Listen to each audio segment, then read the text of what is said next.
வணக்கம், என் பேர் பட்டு. என்னோட வெப்சைட்டோட பேர் freefincal.com. இன்னைக்கு ஃப்ரீஃபின்கால் உருவான கதையை பற்றி பார்ப்போம். ஏன்னா இன்னைக்கு மே 20th நான் ரெக்கார்ட் பண்ணும்போது ஸோ ஃப்ரீஃபின்காலோட பர்த்டே.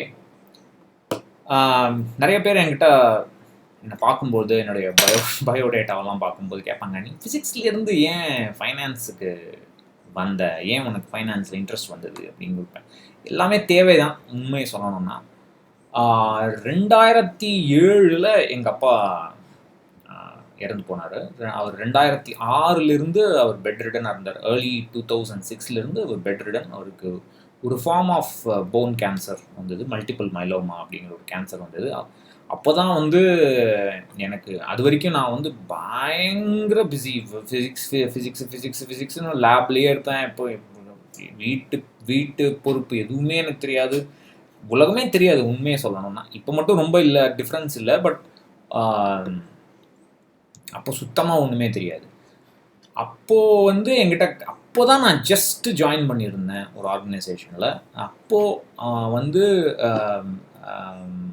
எனக்கு இந்த மாதிரி வந்தபோது என்னால் எனக்கு என்ன சொல்கிறதுனா, கடன் வாங்கினா தான் எங்களால் அவருடைய மருந்து செலவை ஹேண்டில் பண்ண முடியும். ஏன்னா இன்சூரன்ஸ் கிடையாது, அவருக்கு ஹெல்த் இன்சூரன்ஸ் கிடையாது அப்படிங்கிறது தெரிய வந்தது. ஸோ உடனே எங்கள் அம்மாவுக்கும் மற்ற ஃபேமிலிக்கும் எனக்கு என் ஒய்ஃபுக்கும் ஹெல்த் இன்சூரன்ஸ் அப்போ தான் எடுத்தோம். முதல் படிப்பின பர்சனல் ஃபைனான்ஸ் அப்போ தான். தேங்க்ஃபுல்லி அந்த இன்ட்ரெஸ்ட், அந்த லோன் என்னுடைய பிரதர் இன் லா கொடுத்ததுனால அதில் எதுவும் இன்ட்ரெஸ்ட் கட்டலை. ஸோ பட் அது அடைக்கிறதுக்கே எனக்கு ஆல்மோஸ்ட் ஒரு 3 வருஷம் 4 வருஷம் கிட்ட ஆயிருக்கும். பட் அந்த கடன் பட்டபோது அந்த டைமில் எனக்கு ஐ ஃபெல்ட் ரியலி ஹாரிபிள். எனக்கு ஏன் இந்த மாதிரி ஒரு நிலைமை நம்ம வாழ்க்கையில் ஆகிடுச்சே, படித்து கிடிச்சு எல்லாம் பண்ணி எல்லாம் ஒன்றும் யூஸ் இல்லாமல் போச்சு. ஏன்னா அந்த டைமில் 2007 எங்கள் அப்பாக்கே மருந்து செலவு ஆல்மோஸ்ட் 35,000 கிட்ட ஆகும் மாதம். எங்களுக்கு நான் இன்ஃபேக்ட் என்னுடைய பழைய ஆர்கனைசேஷன்லேருந்து ஐஐடிக்கு வரத்துக்கு because of some legal complications எனக்கு ஒரு 3 months சேலரியும் கிடைக்கல. ஸோ அந்த டைமில் நான் அடுத்த மாதம் என்ன பண்ணுவேங்கிற ஒரு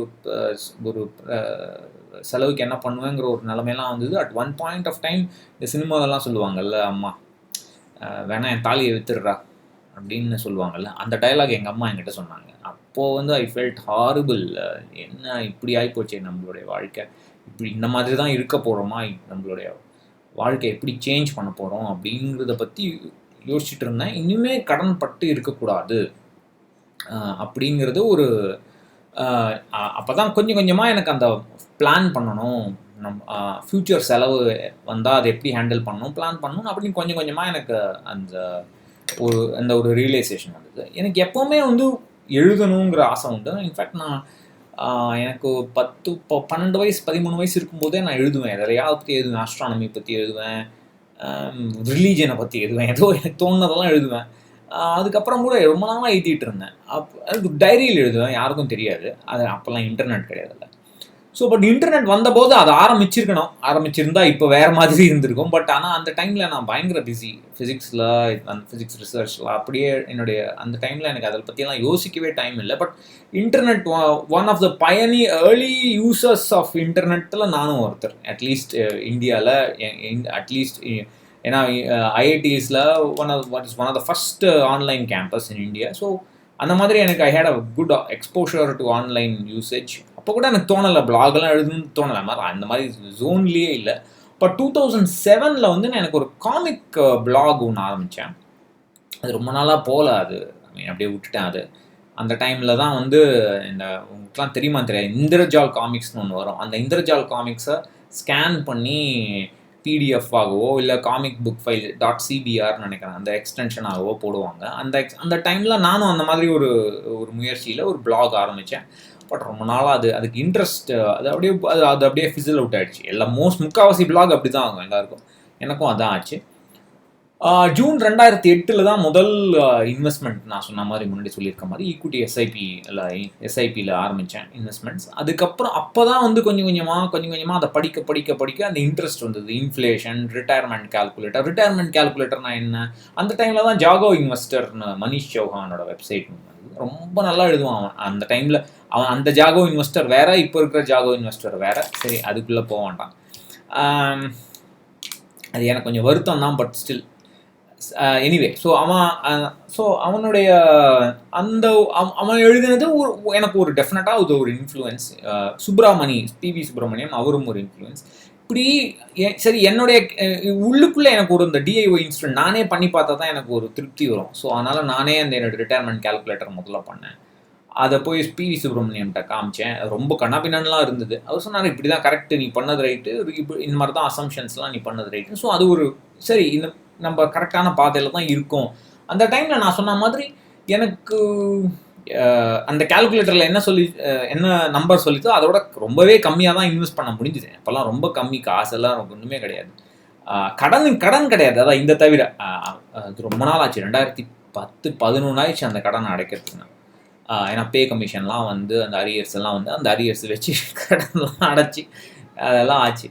ஸோ அந்த டைம் அதுக்கப்புறம் தான் கொஞ்சம் கொஞ்சமாக எனக்கு அந்த இன்ட்ரெஸ்ட் வந்தது, எழுதணுங்கிற இன்ட்ரெஸ்ட் வந்தது. ஜூன் 2011 நான் இப்போ தான் ஃபேஸ்புக் குரூப் ஆசான் ஐடியாஸ் ஆஃப் வெல்த்தில் ஷேர் பண்ணேன். ஜூன் 2011 என்னோடய ஃபஸ்ட்டு கால்குலேட்டர் நான் ஷேர் பண்ணேன்.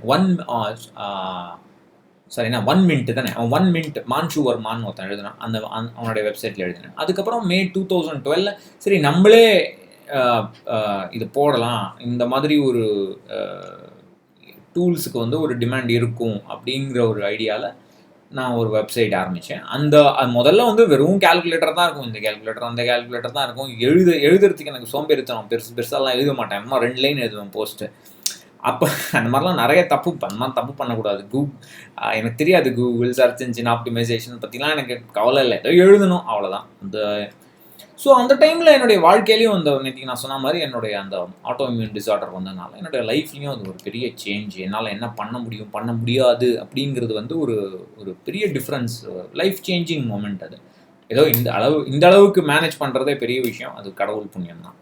ஸோ அது அப்படி வந்தது. பிவி சுப்பிரமணியம் freefincal ஒரு பெரிய ஒரு என்ன சொல்கிறது லான்ச்சிங் பேட், subramani.com. அது டெஃபினட்டாக அவர் சொல்லியே ஆனோம். அவர் என்னுடைய மென்டார். இப்போ கூட ஃபோன் பண்ணி சொல்லியிருந்தார். அப்பப்போ தான் ஃபோன் பண்ணி சொல்லுவார், இதை பண்ண அதை பண்ணும், சில சமயம் பண்ண முடியாது என்னால். பட் இப்போ கூட ஃபோன் பண்ணி சொன்னார், நீங்கள் பார்த்துருப்பீங்க, after 12 years my retirement annualised return is 2.75% ஒரு போஸ்ட் போட்டிருந்தேன். அதை கூட இப்போது இந்த லைவ் மின்ட்டில் அதை கவர் பண்ணியிருந்தாங்க, இந்த லைவ் மின்ட் பத்திரிகையில் கவர் பண்ணியிருந்தாங்க. அவர் ஃபோன் பண்ணி சொல்லியிருந்தார், இதை நீ தமிழில் பண்ணு, இந்த வீடியோவை தமிழ் சொல்கிறது முக்கியம் அப்படின்னு ஃபோன் பண்ணி சொன்னார். அவரோட லெவலுக்கு எல்லாம் சொல்லணுங்கிற அவசியமே இல்லை, but he is a very nice man. அந்த டைம் அந்த சென்ஸில் அவரோட encouragement played a very big role ஃப்ரீஃபின்கேலோட ஏர்லி பில்டப்க்கு. அந்த கரெக்டாக அந்த டிஐஒய் கம்யூனிட்டிக்கு அவங்களுக்கு இருந்த தேவையை என்னால் ஓரளவுக்கு என்னால் அதை சாட்டிஸ்ஃபை பண்ண முடிஞ்சுது அப்படிங்கிறது நான் நினைக்கிறேன். ஸோ அப்படியே வளர கொஞ்சம் கொஞ்சமாக அந்த கம்யூனிட்டி வளர கொஞ்சம் கூகுள் டிராஃபிக்கெல்லாம் வந்து அதுக்கப்புறம் ரீசெண்டாக தான் because of new changes mobile அந்த டிரான்சிஷனும் பார்த்த ஒரு சந்தோஷம் எனக்கு. அதாவது லேப்டாப் யூசேஜை விட மொபைல் யூசேஜ் ஜாஸ்தியான ஒரு டிரான்சிஷன் 2016-17 அந்த டைமில், அந்த பீரியடில் அந்த ஸ்மார்ட் ஃபோன் பாப்புலரைஸ் ஆன அந்த டிரான்சிஷன், அதுக்கப்புறம் இன்டர்நெட் யூசேஜ் மொபைல் வழியாக ஆன டிரான்சிஷன், இப்போ இந்த ஜியோனால் ஒரு எக்ஸ்ப்ளோஷன், அந்த டிரான்சிஷனையும் பார்த்த ஒரு சந்தோஷம். இது எல்லாத்தையும் இந்த மாதிரி சேலஞ்சஸ்லாம் எப்படி அதாவது முன்னாடியே இதுக்கெல்லாம் ப்ரிப்பேர் ஆகணும் அப்படிங்கிறத ஓரளவுக்கு நான் புரிஞ்சுட்டேன். ஸோ அதனால தான் நான் முன்னாடி உங்கள்கிட்ட சொன்ன மாதிரி நான் என்னுடைய ஃப்ரீ டைமில் நான் பர்சனல் ஃபைனான்ஸ் பற்றி எதுவும் படிக்க மாட்டேன், ஃபைனான்ஸை பற்றி எதுவும் படிக்க மாட்டேன். Marketing and future of internet எப்படி இருக்குது, அதுக்கே நம்ம எப்படி ப்ரிப்பேர் பண்ணி நம்ம எப்படி அதுக்கு ரெடியாக வச்சுக்கிறது நம்மளை அப்படிங்கிறத கான்ஃபரன்சஸ் மூலமாக என்னால் என்ன முடியுமோ அதை மாற்றி கொஞ்சம் அப்படி கீப் அப்ரெஸ்ட் ஆஃப் சேஞ்சஸ். இதுதான் இப்படி இந்த மாதிரி. இல்லைனா பர்சனல் ஃபைனான்ஸுக்கு மாதிரி ஃபீல்டில் எனக்கு குப்பை கொட்டவே முடியாது. ஏன்னா ஹியூஜ் சேஞ்சஸ் நான் பார்த்துருக்கேன். ஏன்னா எப்படி வந்து நியூஸ் வெப்சைட்ஸ்லாம் Economic Times, business standard, live மின்ட்லாம் அவங்கெல்லாம் எப்படி பர்சனல் ஃபைனான்ஸ் ஸ்பேஸில் எப்படி உள்ளே வந்து மற்ற பிளாக்ஸ் எல்லாம் ஒன்றுமில்லன்னு பண்ணிட்டாங்க. அவங்களோட கம்பீட் பண்ணணும்னா எனக்கு வந்து தேங்க்ஸ் டு கூகுள் சப்போர்ட் என்னால் I was also able to make myself a news source. ஒரு ஃப்ரீஃபின்கால ஒரு நியூஸ் வெப்சைட்டாக ட்ரான்சிஷன் பண்ண முடிஞ்சது. பிளாக்லேருந்து நியூஸ் வெப்சைட்டை ட்ரான்சிஷன் பண்ண முடிஞ்சது. ஓரளவுக்கு அதுவும் it is going on. So அந்த ஒரு மாற்றம் ஒன்றே மாறாதது மாதிரி you have to keep yourself abreast of changes. இது வரைக்கும் எனக்கே சர்ப்ரைசிங்காக தான் இருக்குது. இது வரைக்கும் எனக்கு வந்து ரொம்ப இன்ட்ரெஸ்ட் இருக்காது. நான் மாற்றிக்கிட்டே இருப்பேன். என்னுடைய ஃபீல்ட் ஆஃப் ரிசர்ச்சை நான் 3 வருஷம் 2 வருஷம் 3 வருஷத்துக்கு ஒரு தடவை மாற்றிக்கிட்டே இருப்பேன். இல்லைன்னா அதை விட்டுட்டு வேறு ஏதாவது பண்ண போயிடுவேன். 8 வருஷமாக ஒரே விஷயத்தை பண்ணுறேன்னு எனக்கே டவுட் வருது. பட் இது வரைக்கும் ஓரளவுக்கு எனக்கு இன்ட்ரெஸ்ட் இருக்குது. அடுத்த போஸ்ட் போடணுங்கிற ஒரு ஆர்வம் இருக்குது. காலையில் எழுந்து ஒரு போஸ்ட் போடணுங்கிற ஆர்வம் இருக்குது. எப்படி இருக்குன்னு தெரியல. Maybe because of the community. ஏன்னா இந்த அளவுக்கு உனக்கு ஃபிசிக்ஸ் பண்ணும்போது இந்த அளவுக்கு ஃபீட்பேக்லாம் கிடைக்காது. அது வேறு மாதிரியான உலகம். But I think because of the feedback, அந்த ஒரு என்கரேஜ்மெண்ட், இது இப்படி பண்ணலாம் அப்படி பண்ணலாம், both positive and negative comments எல்லாமே ஒரு டைப் ஆஃப் என்கரேஜ்மெண்ட். ஸோ இந்த சென்ஸ் ரொம்ப நன்றி அதுக்கு. ஸோ இதுதான் ஃப்ரீஃபின்கால் உருவான கதை. ஒரு ஃபிசிக்ஸ் ஆள் எப்படி ஃபைனான்ஸ்குள்ளே வந்த கதை. ஒரு என்ன சொல்கிறது, காலத்தின் கட்டாயம். நான் வந்து இதை சொல்லி முடிச்சிடுறேன். நான் வந்து ஐஐடியில் வந்து இன்டர்வியூக்கு அதாவது இந்த வேலைக்கு இன்டர்வியூ போகும்போது இப்போ 2006 சம்மர் ஆஃப் 2006 அப்போ வந்து என்னுடைய இப்போ கொலீக், அப்போ என்னுடைய ஒரு டீச்சர் இல்லை, அதாவது ஃபேக்கல்ட்டி, எனக்கு டீச் பண்ணல, பட் அவர் எனக்கு தெரியும். ஸோ அவர்கிட்ட பேசிகிட்டு இருந்தேன். எப்படி இருக்கேன்னு கேட்டார். அது மாதிரிலாம் சொன்னேன். அப்போ தான் எங்கள் அப்பா ரொம்ப படுக்கையே இருந்தார். எனக்கு இந்த வேலையும் கிடைக்காது, இருக்கிற வேலையும் போய்டும், இந்த வேலையும் போய்டுங்கிற மாதிரிலாம் ஒரு பெரிய கிரிட்டிக்கல் ஜங்ஷன் அந்த டைம் வாழ்க்கையில். அப்போ நான் சொன்னபோது அவர் என்கிட்ட ஒரு வார்த்தை சொன்னாருங்க. அப்போது எனக்கு ரொம்ப கோபமாக வந்தது. பட் இப்போ நான் நினச்சி பார்க்கும்போது அது ட்ரெமெண்டஸ். அவர் என்கிட்ட சொன்னார், பட்டு வாழ்க்கையில் உனக்கு நீ யங்காக இருக்கும்போதே இவ்வளோ கஷ்டங்கள் வந்தது அப்படிங்கிறத நினச்சி சந்தோஷப்படு. உனக்கு வந்து நீ வயசானா உன்னால் எந்த கஷ்டத்தையும் உன்னால் ஹேண்டில் பண்ண முடியும், உனக்கு அந்த பக்குவம் வந்துடும் அப்படின்னாரு. எனக்கு அப்போ வந்து கோவம் வந்து, என்ன சார் நான் இவ்வளோ கஷ்டப்படுறேன்னு சொல்கிறேன், நீங்கள் இப்படிலாம் சொல்கிறீங்களேன்னு அப்போ எனக்கு கோவம் வந்தது. 12 வருஷம் கழிச்சு அவர் சொன்னது 100% ரைட். ஏன்னா அப்போ இருந்த கஷ்டத்தை கூட அதுக்கப்புறம் வேற டிஃப்ரெண்ட் ப்ராப்ளம்ஸ்லாம் வந்தது. அதெல்லாம் ஓரளவுக்கு ஏதோ ஒரு sense of humour, understanding wife எல்லாமே இருக்கிறதுனால வி ஆர் ஏபிள் டு, ஏதோ வண்டி ஓடிக்கிட்டு இருக்கு, அவ்வளோதான். ஸோ அந்த நான் ஒரு ஃபிசிக்ஸு ரிசர்ச்சுன்னு என்ன சொல்கிறது, நெருப்பு கோழி மாதிரி மண்டையை மண்ணுக்குள்ளே புதைச்சிட்டு இருந்த ஆள் ஒரு நெசசிட்டினால் பர்சனல் ஃபைனான்ஸ்குள்ளே வந்தேன். பிகாஸ் அந்த ஒரு இன்ட்ரெஸ்ட் இருக்கிறதுனால, அந்த மேத்தமேட்டிக்ஸ் ஓரளவுக்கு சேம்னால அதுக்கு உள்ள டீப்பர் அண்ட் டீப்பர் போக வேண்டிய அது ஒரு ரேபிட் ஹோல் மாதிரி உள்ளே போயாச்சு. அது ஒரு ட்ராப், அதில் மாட்டிண்டாச்சு.